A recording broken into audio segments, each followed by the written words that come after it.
Directed by Joseph Kosinski, Top Gun Maverick is the recently released sequel to the 1986 smash hit Top Gun. Led by Tom Cruise, it follows a dysfunctional team of pilots who have to rally under their instructor and pull off an impossible mission. A mission impossible, if you will. Top Gun Maverick does what every other sequel wishes it could, presenting the audience with an experience that is both familiar and refreshing. It uses the original film to craft a better story with more effective characters and action.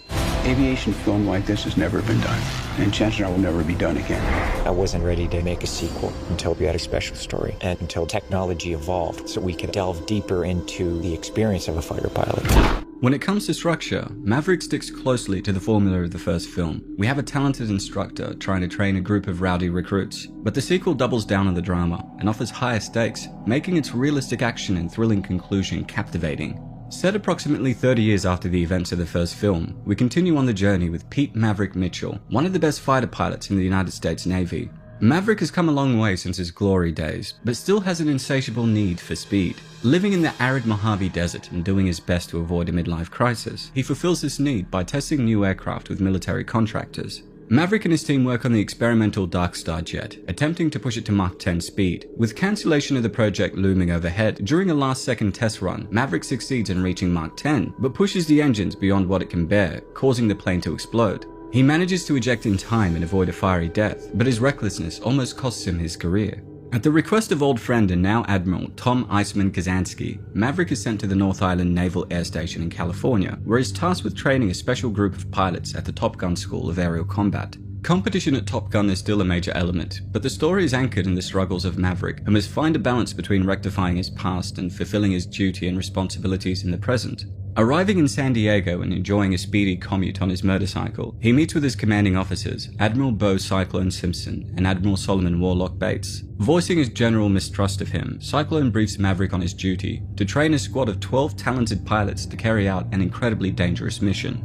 In a nearby rogue nation, a uranium enrichment plant is close to being operational. Naturally, the Pentagon wants it destroyed. Placed in a deep cavernous valley and surrounded by missile systems, precision bombing seems to be the only option, requiring a squadron of pilots to carry it out. With only 3 weeks to train them for the dangerous objective, Maverick initially doubts their chances of success without fatalities. His uneasiness is made even worse when he discovers that Bradley Rooster Bradshaw, the son of his deceased wingman Goose, is part of the team of recruits. While visiting a local bar and kicking back a few drinks, Maverick reunites with Penny and catches a glimpse of his trainees, each with their own identifying call sign, including Hangman, Payback, Phoenix, and Bob.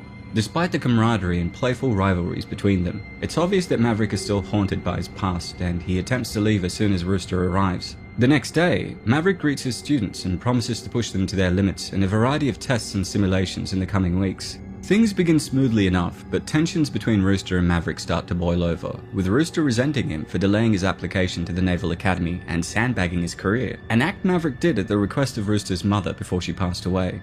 After seeking some advice from Iceman, who was suffering from late-stage throat cancer, Maverick realizes that Rooster needs his guidance more than ever, and doubles down on the training. Despite a major accident during a simulated run of the mission route, wherein Phoenix and Bob are almost killed, morale begins to improve, at least until tragedy strikes. Succumbing to his terminal illness, Iceman dies, leaving Cyclone in charge of the operation. Although Maverick encounters renewed pushback from Cyclone, who even attempts to take over the class and change parameters at the last second, he proves his worth by successfully flying the simulated route, and in the process is appointed team leader for the mission. Instead of being grounded while his group carries out the task, he must now lead them in the skies to either glorious victory or deathly defeat, truly leading by example. For the squadron that will participate in the mission, Maverick chooses Payback, Fanboy, Phoenix, and Bob for his support, while Rooster acts as the all-important wingman. In a stunning feat of miraculous flying, the team manages to complete their objective, but are pursued by 2 enemy pilots flying technologically superior 5th-generation fighter jets. When Rooster runs out of flares and is targeted by enemy missiles, Maverick pulls a last-second maneuver to protect him, but is shot down in the process. Nearly killed by a patrolling attack helicopter, Maverick is then rescued by Rooster, who defies orders and is also shot out of the air by enemy combatants. Together, they steal an old F-14 Tomcat from a nearby enemy airfield and almost make it back to the air carrier before they're engaged by multiple enemies. Outpaced and outgunned, Maverick and Rooster prepare for certain death, but are then saved in the nick of time by Hangman, who takes the enemies out and leads them back to safety. Finally back on solid ground and with their mission accomplished, Rooster and Maverick embrace, leaving behind any bad blood. Returning to Penny and riding off into the sunset, Maverick reflects on his journey, his demons finally at rest. Tom said to me specifically at the beginning is he wanted to make the greatest aviation film ever made. And you can't do that in a studio. You've got to get in the air. I'm very proud of what we all accomplished. Each one of them are extraordinary. The overarching themes of responsibility, family, and honor are at the heart of this movie and can be seen through Maverick and Rooster. The pair independently confront their past, Maverick with his feelings of guilt for Goose's death, his sense of duty to protect Rooster due to a promise he made, and Rooster with his understandable resentment, but realize that they can only succeed and overcome this by working together. While the characters and their focal relationships provide a solid foundation for the story, it is the incredibly realistic action and exhilarating fight sequences that propel the narrative. As is expected with a Tom Cruise picture, most of the cast had to attend a 3-month-long aeronautics boot camp designed by Tom Cruise himself, as the legend wanted to use very little CGI. Scenes were filmed in actual fighter jets above the ocean, and so cast members needed to become certified in underwater evacuation in case of an emergency ejection, while also acclimating their bodies to raw G-forces. They essentially had to film their own takes thousands of feet in the air, and also needed to be trained in camera operation, cinematic lighting, and sound, which is just crazy. But man, does it pay off. Every detail was worked out ahead of time, but ultimately when they're up there, it's up to them to turn the camera on and play the scene. So you're putting a lot of responsibility in our cast, but they're incredible people. There are numerous mind-blowing moments of airborne action, including intense training sequences that have you gripping your seat thanks to the amazing cinematography and sound design.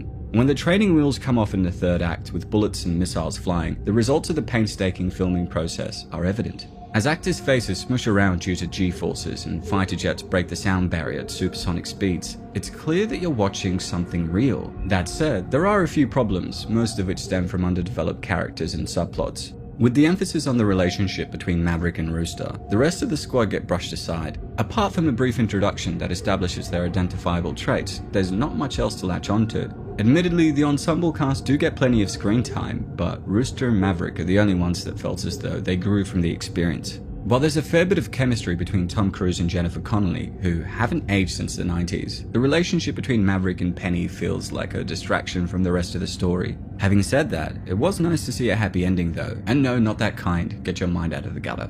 Between another shirtless day of beach sports for the ladies, Maverick zooming by the flight control tower, and disagreements over flying below the hard deck altitude, the sequel does a good job of paying homage without feeling too repetitive. Hans Zimmer and Harold Faltermeyer also knock it out of the park with their compositions and the score, which add a great sense of scale to the movie's more intense moments. Overall, Top Gun Maverick is a refined sequel, fueled by expertly choreographed action, top-tier audio, and excellent performances. Tom Cruise, as always, puts his all into the role, leading the film with another career-defining outing, and his biggest box office draw yet. Miles Teller brings both emotion and heart, along with his trademark intensity, while supporting actors like Glenn Powell, John Hamm, Val Kilmer, and Jennifer Connelly all deliver their A-game. With its booming sound, brilliant visuals, and thrilling pace, Top Gun Maverick demands to be seen on the largest screen and the loudest sound system possible, and it deserves all the amazing box office success it has received.